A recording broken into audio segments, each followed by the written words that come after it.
موسیٰ خیل بازار میں یہ واقعہ ہوا ہے، جو کہ پنجاب اور بلوچستان کا سرحدی علاقہ ہے، یعنی کہ پنجاب سے کراس کریں تو ساتھ ہی یہ علاقہ شروع ہوتا ہے۔ وہاں پہ بسوں اور دوسری بڑی گاڑیوں میں جو لوگ تھے سفر کر رہے تھے روڈ کے اوپر، ان کو روک کے وہاں جو پنجابی تھے ان کی شناخت کر کے ان کو قتل کیا گیا۔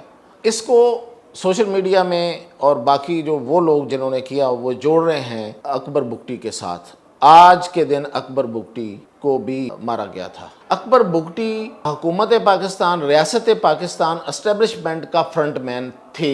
1 ارب کے قریب ہر 6 مہینے بعد اس کے خاندان کے جیبوں میں جاتا ہے، حکومت پاکستان دیتی ہے۔ جو ہماری دشمن ممالک ہیں، جو پاکستان میں ترقی نہیں دیکھنا چاہتے، جو پاکستان سے متعلق جو اس کے دوست ہیں ان کے دشمن ہیں، وہ ان کو اسلحہ فراہم کرتے ہیں، وہ ان کو پیسے فراہم کرتے ہیں، وہ ان کو انٹیلیجنس دیتے ہیں۔ بشریٰ بی بی اور علیمہ خان کی جو لڑائی ہے وہ ایسی لڑائی ہے کہ وہ ختم ہونے کا نام نہیں لے رہی، اور اصل میں وہ لڑائی یہ ہے کہ علیمہ خان چاہتی ہیں کہ وہ عمران خان کا پولیٹیکل ماؤتھ پیس بنے۔ عمران خان پولیٹیکلی جو بھی بات کریں، جو بھی فیصلہ کریں، وہ ان کے ذریعے کروائیں ہو، ان کے ذریعے اناؤنس ہو، ان کا عمل دخل ہو اور ان کی ان پٹ ہو، لیکن عمران خان ایسا کر نہیں رہے ہیں، اور اس کے پیچھے بشریٰ بی بی ہیں۔ ناظرین، آج ہم بات کر رہے ہیں دہشت گردی جو بلوچستان میں ہوئی۔ موسیٰ خیل بازار میں ایک واقعہ ہوا اور کلات میں ہوا۔ اس میں بہت سے بے گناہ شہید کر دیے گئے۔ تو اس کے پیچھے کیا ہے؟ یہ لوگ جو قتل کرنے والے یہ دہشت گرد ہیں، یہ کہاں سے مدد لیتے ہیں؟ کون سی ایجنسیز ہیں جو ان کی مدد کرتی ہیں؟ کہاں سے یہ پیسہ لیتے ہیں؟ اور مقاصد کیا ہیں؟ لوگ کون ہیں جو ان سے یہ کرواتے ہیں؟ یہ بتاتا ہوں آج آپ کو۔ اور دوسری بات ہم کریں گے کہ جو جنگ چھڑی ہوئی ہے اس وقت بشریٰ بی بی اور علیمہ خان کے درمیان، تو یہ کس کروٹ یہ اونٹ بیٹھے گا؟ تو پہلے تو بات شروع کرتے ہیں ہم دہشت گردی جو بلوچستان میں ہوئی ہے۔ دیکھیں، بلوچستان میں جن علاقوں میں ہوئی ہے، پہلے کلات ہوئی ہے اور ایک موسیٰ خیل ہے۔ موسیٰ خیل بازار میں یہ واقعہ ہوا ہے، جو کہ پنجاب اور بلوچستان کا سرحدی علاقہ ہے، یعنی کہ پنجاب سے کراس کریں تو ساتھ ہی یہ علاقہ شروع ہوتا ہے۔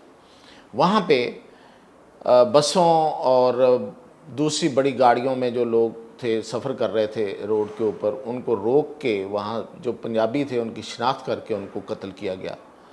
ان کے سر پہ، ان پہ چہروں پہ گولیاں ماری گئیں۔ یہ خاص طور پہ 2 جگہوں پہ ان کو نشانہ بنایا گیا، سر اور چہرے۔ اور اس کو سوشل میڈیا میں اور باقی جو وہ لوگ جنہوں نے کیا وہ جوڑ رہے ہیں اکبر بگٹی کے ساتھ۔ آج کے دن اکبر بگٹی کو بھی مارا گیا تھا بلوچستان کے اندر۔ اچھا، اب ہم تھوڑا سا میں آپ کو اکبر بگٹی کی تھوڑی بتا دوں، تھوڑی ہسٹری، تاکہ کلیئرٹی آنی چاہیے ذہنوں میں۔ اکبر بگٹی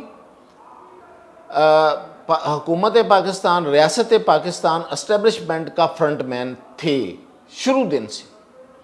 انہوں نے کبھی بھی بلوچستان کی علیحدگی پسندگی جو بھی سو کالڈ ہے، یا جو بھی اس میں جو کہا جاتا ہے کہ جی وہ بلوچستان کے حقوق اور ان کے لیے، کبھی انہوں نے آواز نہیں اٹھائی۔ میں آپ کو بتا رہا ہوں، کبھی ان کے منہ سے ایسی کوئی بات نکلی نہیں ہے۔ جو اس وقت دوسری سائیڈ کے لیڈرز تھے ان کے یہ مخالف رہے۔ کیوں؟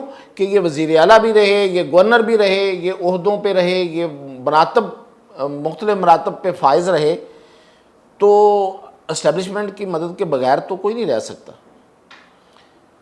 تو آخر پھر کیا ہوا کہ زندگی کے آخری جو ان کے لمحات ہیں اس میں وہ شہید بنا دیے گئے۔ تو ہوا یہ تھا کہ دیکھیں، اکبر بگٹی جو ہیں جس علاقے میں رہتے تھے، جو ان کا بلوچستان میں جس ایریا میں ان کا تسلط تھا، یہ وہاں کے سردار تھے۔ پورا سوئی کا علاقہ جہاں سے سوئی گیس نکلتی ہے، اسی کے نام سے سوئی گیس ہے، اور اس سوئی گیس کی رائلٹی ان کو، اس کے خاندان کو ملتی ہے۔ اور رائلٹی کتنی ہے آپ سنیں، آپ کی آنکھیں کھلی رہ جائیں گی۔ 1 ارب کے قریب ہر 6 مہینے بعد اس کے خاندان کے جیبوں میں جاتا ہے۔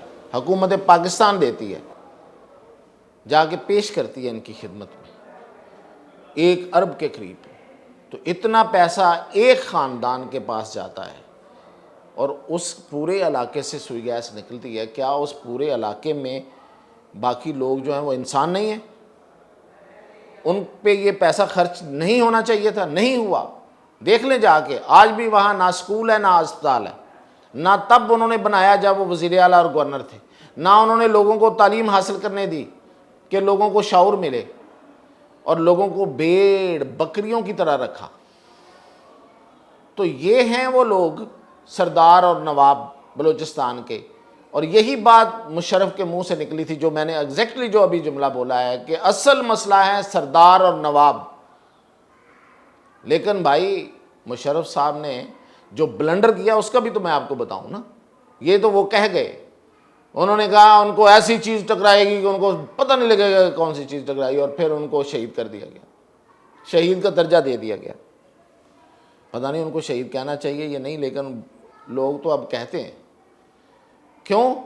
یہ ایک بلنڈر تھا، یہ سب سے بڑا بلنڈر تھا بلوچستان کی ہسٹری کے حوالے سے اسٹیبلشمنٹ کا، کہ ایک ایسے بندے کو جو ساری زندگی اسٹیبلشمنٹ کا فرنٹ مین رہا، اس کو آخری دنوں میں آپ نے جا کے شہید کر دیا، اور جس نے پوری اس ایریا کی دولت پہ راج کیا، اور آج بھی اس کا خاندان کر رہا ہے۔ یہ نہیں ہے کہ کیا، آج بھی کر رہا ہے، آج بھی رائلٹی انہی کی جیب میں جاتی ہے، اور اس کے نام پہ آج دہشت گردی کی گئی۔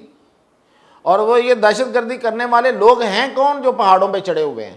میں آج آپ کو بتاتا ہوں، میں ان لوگوں کو انٹرویو کرتا ہوں جو ہم وہاں پہ صحافت کرتے ہیں، اور یہ میں مطلب یہ ذہن میں رکھیں کہ جو لوگ بلوچستان جیسے علاقوں میں صحافت کرتے ہیں وہ عام لوگ نہیں ہوتے، وہ بڑے دلیر لوگ ہوتے ہیں، بڑے مضبوط لوگ ہوتے ہیں، اور وہ معاشی لحاظ سے بھی اور ہر لحاظ سے تب وہ وہاں پہ صحافت کر سکتے ہیں، ورنہ وہاں کوئی صحافت کر نہیں سکتا۔ وہ لوگ یہ بتاتے ہیں کہ ہم اپنے اپنے علاقوں میں کنفائنڈ ہیں، قید ہیں۔ اگر ایک علاقے میں ایک بندہ رہ رہا ہے تو وہ دوسرے علاقے میں جا نہیں سکتا، ایک لمبا چکر کاٹ کے اس کو کوئٹہ جانا ہے، کسی اور علاقے میں نہیں جا سکتا۔ یعنی کہ ڈیرہ بگٹی سوئی کے علاقے سے ساتھ والے ڈسٹرکٹ میں وہ نہیں جا سکے گا، کیونکہ ان پہاڑوں پہ رہنے والے لوگوں نے وہاں ناکہ بندی کی ہوئی ہے۔ تو یہ تو وہ اپنے بلوچ لوگوں کے ساتھ حال کرتے ہیں، اور یہ جو جتنے وہاں پہ ٹاؤن ہیں، چھوٹے چھوٹے قصبے ہیں، وہاں پہ جو بھی گھر بناتا ہے اس سے وہ بتہ وصول کرتے ہیں۔ یہ نون فیکٹرز وہاں سب لوگوں کو پتہ کر لیں، یہ ان سے بتے لیتے ہیں۔ اگر 5 مرلے کا گھر ہے تو اس پہ 25,000 ہے، اگر 10 مرلے کا گھر ہے تو اس سے 50,000 ہے، اگر اس سے بڑا ہوتا ہی نہیں۔ خیر غریب لوگ ہیں، ذریعہ معاشی نہیں ہے، تو پکا گھر جو اگر بنا لے تو اس سے بتا لیتے ہیں وہ۔ اور اسی طرح مختلف کاروبار جو چھوٹے موٹے لوگ کر رہے ہوتے ہیں ان سے بتے وصول کرتے ہیں، یہ وہاں سے کھاتے ہیں، یہ اپنے خرچے وہاں سے پورے کرتے ہیں۔ تو پھر یہ جب یہ سڑکوں پہ جب یہ آ کے سیکیورٹی اداروں پہ اتنے بڑے بڑے حملے کرتے ہیں، سوال پیدا ہوتا ہے نا میری اس بات سے، تو پھر وہ اسلحہ اور وہ فیسلٹیز کہاں سے آتی؟ تو وہ میں آپ کو بتاتا ہوں کہ یہ جب ان سے کام لینا ہوتا ہے تو یہ جو ہماری دشمن ممالک ہیں، جو پاکستان میں ترقی نہیں دیکھنا چاہتے، جو پاکستان سے متعلق جو اس کے دوست ہیں ان کے دشمن ہیں، وہ ان کو اسلحہ فراہم کرتے ہیں، وہ ان کو پیسے فراہم کرتے ہیں، وہ ان کو انٹیلیجنس دیتے ہیں، اور ان کو ٹارگٹ دیتے ہیں کہ یہ کرنا ہے، جس سے دہشت گردی پھیلے، جس سے ایک میسج جائے۔ اب ایک عام مزدور جو ہے جو پنجاب سے گیا ہے وہاں پہ، کیا مزدوری کرنے گیا ہے نا، کوئی کان تو نہیں خریدی اس نے وہاں پہ، تو اس کو پکڑ کے مار دیا اور بتایا کہ ہم نے پنجابی کو مارا ہے۔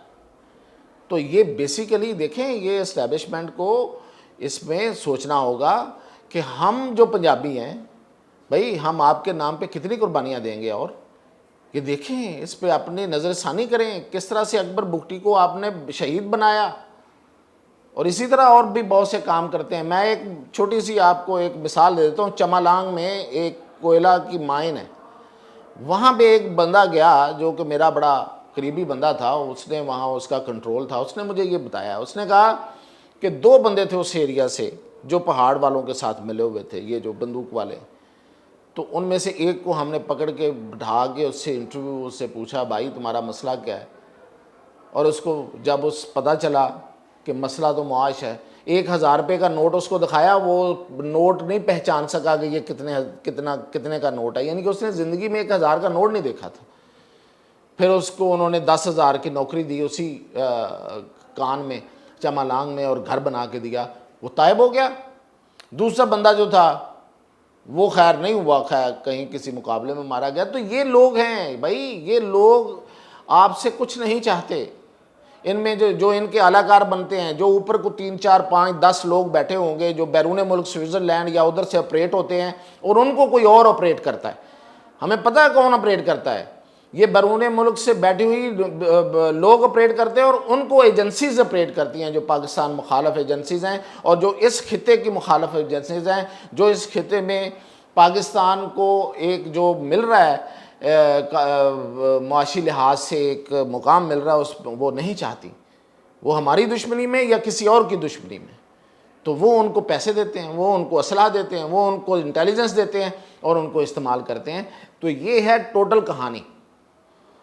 تو اس میں دونوں طرف پہ ہمیں کچھ عقل مندی سے چلنا پڑے گا. کہیں لوگوں کو روزگار دینا ہے, کہیں لوگوں کو امن دینا ہے, کہیں پہ تشدد, اور اس سے ہمیں پیچھے ہٹنا ہے, اور اکبر بگٹی جیسے لوگوں کو شہید نہیں بنانا ہے. تو یہ ہے اصل کہانی. اس کے پیچھے اتنی قربانیاں یہ کب تک چلیں گی, اگر ہم اس پہ تھوڑا غور کر لیں. تو آگے چلتے ہیں تیزی سے. بشریٰ بی بی اور علیمہ خان کی جو لڑائی ہے, وہ ایسی لڑائی ہے کہ وہ ختم ہونے کا نام نہیں لے رہی. اور اصل میں وہ لڑائی یہ ہے کہ علیمہ خان چاہتی ہیں کہ وہ عمران خان کا پولیٹیکل ماؤتھ پیس بنے. عمران خان پولیٹیکلی جو بھی بات کریں, جو بھی فیصلہ کریں, وہ ان کے ذریعے کروائیں ہو, ان کے ذریعے اناؤنس ہو, وہ ان کا عمل دخل ہو اور ان کی ان پٹ ہو.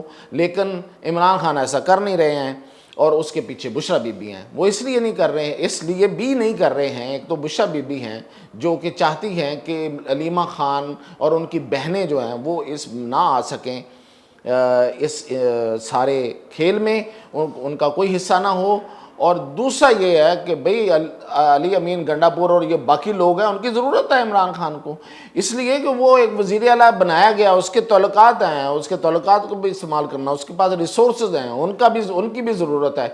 تو علیمہ خان جو ہیں ان کے ساتھ کارکن تو ہو سکتے ہیں, جیسے انہوں نے ایک غیر اعلانیہ اور بغیر بتائے اور بغیر پوچھے انہوں نے جو دورہ کیا ہے, جو کہ ضرورت نہیں ہوتی ویسے پوچھنے کی, خیبر پختونخوا کا دورہ کیا, اور وہاں جا کے انہوں نے جس طرح سے تقریریں کی ہیں اور کارکنوں کو بتایا کہ علی امین گنڈا پور کیا کر رہا ہے, کس طرح سے اس نے جلسہ ملتوی کروایا, اور یہ جو ہے یہ عمران خان کو باہر نہ آنے دینے میں ان لوگوں کا کردار, اور یہ پارٹی پہ قبضہ کرنا چاہتے ہیں, یہ ساری باتیں کی ہیں. کہ یہ لوگ ہیں جو عمران خان کی خدا نخواستہ ان کی لاش پہ کھڑا ہو کے سیاست جو ہے وہ چمکا لیں گے, یہ تک کہا ہے. اور لوگ غصے میں آ جاتے ہیں, ظاہر ہے وہ سچی بات تو کر رہی ہیں بڑی حد تک, اور ان کی بہن بھی ہیں, اس کا اثر بھی ہے. تو اس کی شکایت لے کے آج علی امین گنڈا پور پہنچ گئے عمران خان کے پاس. انہوں نے بھرپور شکایت لگائی ہے, اور انہوں نے کہا ہے کہ انہیں روکیں, اس طرح سے میں حکومت نہیں کر سکوں گا, اور میرے پاس جو ہے نا وہ ساری چیزیں جو ہے وہ واپس چلی جائیں گی, لوگ میرے خلاف ہو جائیں گے.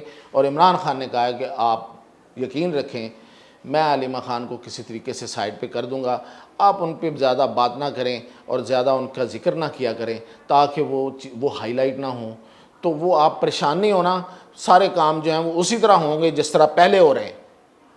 تو اس طرح بیسیکلی اگر آپ سمجھیں تو عمران خان نے علی امین گنڈا پور کو یقین دہانی کرا دی ہے کہ علیمہ خان مائنس ہے. مزید اپڈیٹ جاری رکھیں.